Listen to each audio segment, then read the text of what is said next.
Alright, it's been about a month since we set the trusses.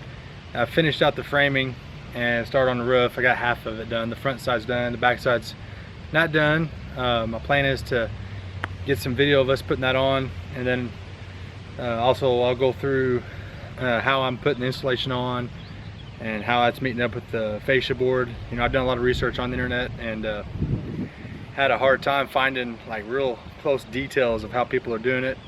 One guy out there did some pretty good detail. I kind of stole one idea from him. I'll show you on the back side of the fascia board. And then the porch, I spent probably a week on the porch. I definitely want to show you guys how I framed the porch out.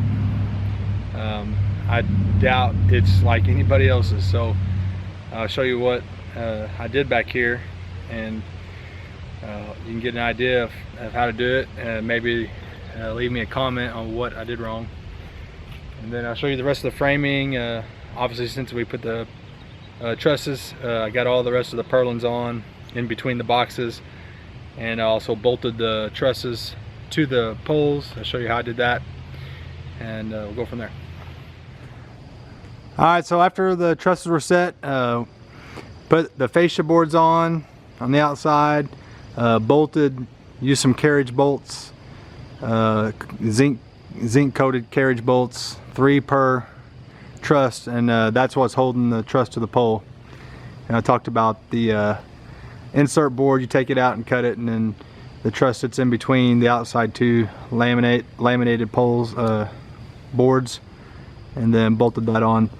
Heard not to put the carriage bolts, you know, if you use more than one, don't put them in the same grain line. So that's why I offset the way I did on each one of them. So there's the bolt side. The bolts are 5.5 inches, the poles are around 4.5, a little over. And then after we got those bolted on, went through and put the knee braces on from the pole to the truss, and that helps to support the building this way. And then put all the rest of the purlins on in the hangers, and put the bracing on the ends. So when I did the ends is just ran it, you know, the triangles makes it strong, so I just ran a 2x6 up to the top of the roof down to the bottom of the truss, and that'll keep the roof trusses rigid from trying to do this from wind or whatever. So I've seen some other buildings like that, namely my dad's, so I followed suit with that, and he's had his building for 10 years, so I trust that design. Then got the windows all framed out. In my original drawing, I planned on putting this board right here. I planned on putting this board flat, but I changed my mind after I looked at some other buildings. Putting them up like this gives the wall a little bit more strength this way. So the girders and the poles will keep it strong this way, so I wasn't too worried about that. So these are all nailed from the outside with the 4.5 inch ring shank nails all around. I basically built these on the ground, these window frames, and then I nailed them to the building right here. One screw was when I was installing it, just to hold it there, and then went back and nailed it with some good ring shanks. And then after I had the box in, I just cut the other 2x4s flat and then framed out so it's level with the outside of the building. I wish I would have cut this one to this length instead of this length, because now you're always going to see that from the inside of the building. But it doesn't look too bad. I still wish I would have cut that longer, so think about that when you're framing your windows out. The wainscot height is going to be about right here, and then there'll be some siding metal color here up to the bottom of the window, and then J channel all around the window. So that's how I did the windows. And the top of the window is framed out with the girder. So I use that girder as the and then the windows are 3 foot by 3 foot, so I use that as the baseline for all the windows around the building. For the fascia board, you know, where it hit the truss, I just nailed it straight on, but you know, I couldn't buy a 64-foot board, so wherever I had to splice the fascia board together, you put these ledger boards on each side of the truss, and then nailed the splice for the truss to that, and that seemed to work a lot better. You could probably hit the end of the truss just fine, but I wanted a little bit more meat there for it. And then the porch, you know, this is completely my design. I couldn't find any details anywhere on how to build an overhang porch. Obviously I've got the 6x6s for support out here. Then I just put 2x10 headers on both sides of the poles, and then the rafters are just yellow pine 2x6s, and I was just going to nail from the back of the girder into the rafter, but I did do that. But I also put this 2x6 to support every rafter all the way around, so it'd have even more strength for like snow load or whatever. And then these purlins I put flat just on top. That's 4 foot center, so 4 foot centers you can put the 2x4 yellow pine purlins flat. And then I cut the rafter on the outside header, just that 1.5 inch portion of it, and then nailed where I could to the pole, and then where I couldn't, I just put in a 2x6 in between the headers, and it stuck up to the height. It stands up to the height of the top of the rafter, and then those are nailed on front and back side to go up, and then the rafter nails to it. So it's got good strength by that, and then the weight of the rafter is supported by that ledger board plus the header, of course. And then 2x6 fascia board to match the roof fascia board, and that turned out pretty good. So I'm not going to insulate the roof for the porch. So these 2x6s that are flat facing down, these are only there so I had a surface to screw on the metal that I'm going to put as a ceiling in this porch. I'll have the large F&J up to the bottom of the bottom rafter, and then barn metal supported by the F&J channel to here. Then it'll screw here, and it'll screw on this header here, and then I'll have another J channel here to where the barn metal ends. So, and then it'll just be cut around this, and this will have J channel all around it, so the barn metal will go all the way up to the outside header. And then I'll have just a little bit of siding metal up to, you know, from the bottom of the header up to the softening, which will only be about 5 inches, and then they'll be softening out to the fascia board. And then the corner of the porch has the hip rafter. It's got, you know, the purlins are just nailed into it, and it's got, I got some brackets, and they go in around the building column to give it some support. And then also toe-nailed in some other nails, and then it goes down to over the corner post. I notched out the corner post and nailed to it, and then cut a little seat in it, and it goes down to the corner of the overhang. So whether it's right or wrong, it should be strong and last a good while. So I wanted the wraparound porch. I wanted to have the, you know, with the lake down here, I wanted to have some, you know, seating all the way around the building. So like I said, the rafters for the porch don't go up and nailed to the side of a pole. I've seen some barns where they've only got a rafter, you know, where there's a pole. So the rafters for the porch are also 8-foot centers. But I wanted the 4-foot centers for the porch.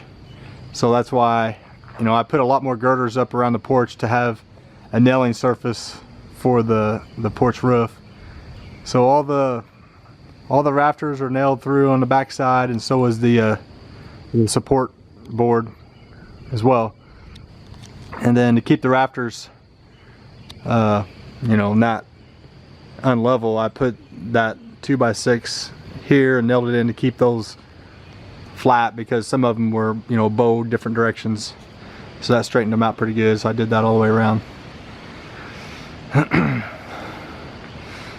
Alright, that's about the end of the framing. I got just a few more boards to put on.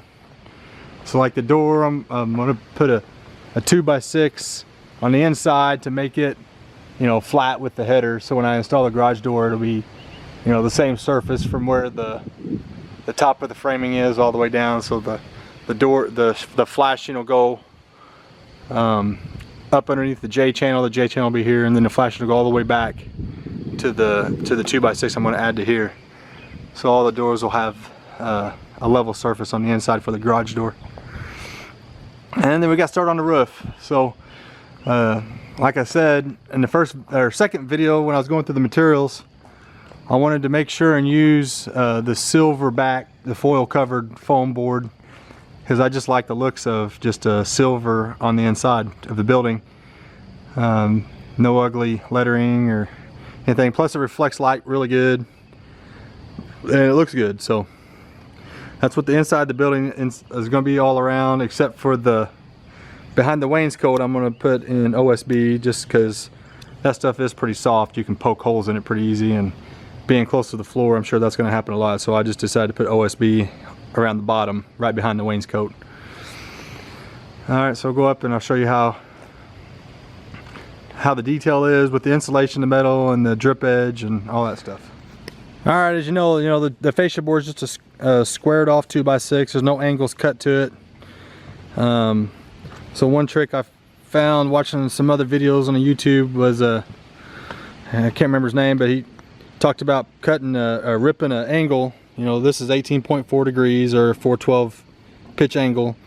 I just ripped off and got that angle on a 2x4, and then basically just nailed it to the inside of the fascia board, and then put one in between each truss, and that gives a good, you know, angle of the roof coming down, and then that angle meets up with the edge of the fascia board here.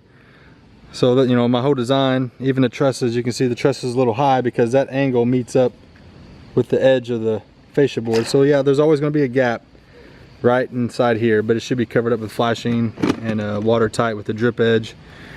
Also, this drip edge, I think when you get pole barn drip edge, this is actually a little longer, and maybe this is a little taller, maybe this is a little longer. I think this is home house drip edge, but it was the exact same color and it was fairly cheap, same gauge and everything.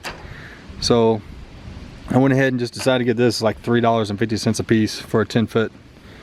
So I bought a package of those for like 30 or 40 bucks or something. So we're just putting this on top of the insulation, and we'll go down there and look at that. All right, so the 1/2-inch foam board that I'm putting down with the silver backing, you can see there, you know, there's always going to be a gap underneath it, but I ain't too worried about it. But the scab board that we added on here is a good nailing surface for that. It's also a good nailing surface for the flashing. You know, it's just nailed here. And so we put that down, and I tried the first row I didn't, but after that we decided to put the seams on top of a purlin, that way you don't see them from the inside, and then tape them off for the vapor barrier. So the foam board be all over the building, and the seams taped off should act as a really good vapor barrier as well. So once that was on, we would add the drip edge and nail it on, and really that's just to hold it there until you screw the metal on, because the metal screws actually holds the flashing as well. And these we actually went into the fascia board. So those go through the gap down into the fascia board here. Just because it's a stronger board than that 2x4 that's scabbed on. So insulation, these insulation nails, we just put those on long enough to hold it down to keep the wind from blowing it off until we got the metal on, because the metal obviously holds it on really well. And then we drag the metal up there. I overhung the metal from the drip edge 3/4 of an inch. And then on the front we had just very small amount of stair step, which means your building's not exactly square, which I cannot believe. But we did have a little bit at the start, maybe the first 5 or 6 sheets, and then it went away. So we weren't trying to correct it. So I'm not sure if I got you know, one truss out from the rest, but it went pretty good after that. But like I said, you know, the drip edge is about 1/4 inch, and then we did another 3/4 inch. So I total got about 1 inch overhang for the metal. And then the gutter will be on here, a 6-inch gutter, so there should be plenty of room to catch the water running off of it. Definitely going to put gutters on this thing because there's going to be a lot of surface area to catch water. And then the corner flashing, we tried it out. It comes to about right here, and this is actually about, you know, to the middle of this ridge. It's about 3 inches from the fascia board. I did that because I put the metal on my drawing all the way across the whole building, and if this is exactly 3 inches from the edge, then the other side will also be 3 inches from the edge. So we should have the same gap on both ends of the building. They're pretty close. I don't really care if it's exact, as long as it looks good. And then we just dragged them up there, and I don't have any trim on yet. I'm just trying to get the wood covered up because it's already, you know, it's only been 3 or 4 weeks. It's just been a lot of work, and I've done most of the framing myself, and I'm just trying to get this thing under roof. This is really a big barn to do with just one person to try to get done before the wood starts to weather. But it's still in pretty good shape. There's some pieces that are starting to show signs of water and sun damage. You know, it's starting to discolor a little bit, which is disheartening. But just trying to get this roof on as fast as possible just to get the wood covered up. So hopefully we can get the rest of this in one day. It took me 1.5 days to do the front, and almost 2 full days to do the front of the building. So we got a pretty good routine now.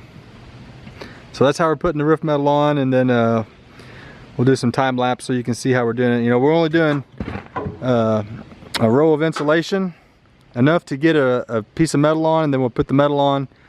And then sometimes once we put a piece of insulation on, we can do 2 rows of metal before we got to do more insulation. So we're not doing all the insulation, and we're not doing, then coming back and doing the metal, and I'm not chalk lining the purlins either. I'll show you how I'm doing that here in a second.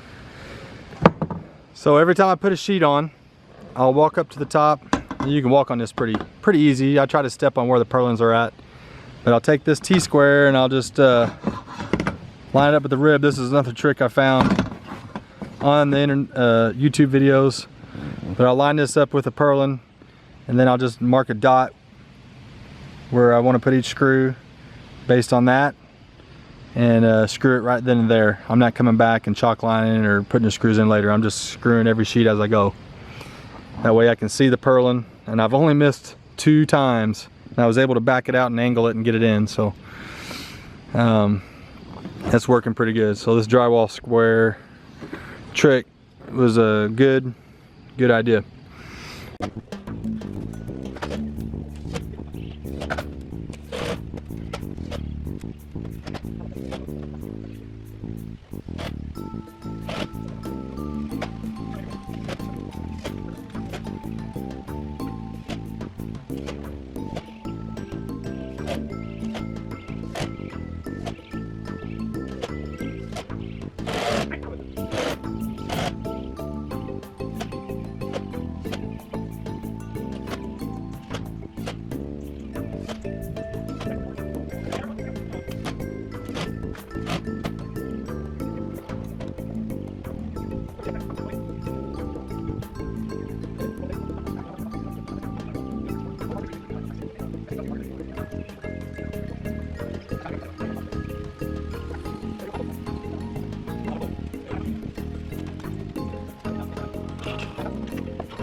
Well, we pretty much got all the framing done.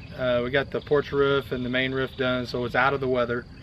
So now I'm going to put all the insulation boards around the walls and get the metal on, and I'll just do an update at the end of that video to show you guys the detail and the final look of the building. Then of course the garage doors and the man doors, get those on the windows. Probably do one more video with basically the building covered up, and then we'll do one more with the concrete and the wire mesh, and you know how I level the rock and put the in-floor heating water tubes in. So probably 2 more videos, I think. So hopefully you guys got quite a bit from all these videos, or at least enjoyed watching them. So I'll talk to you guys next time.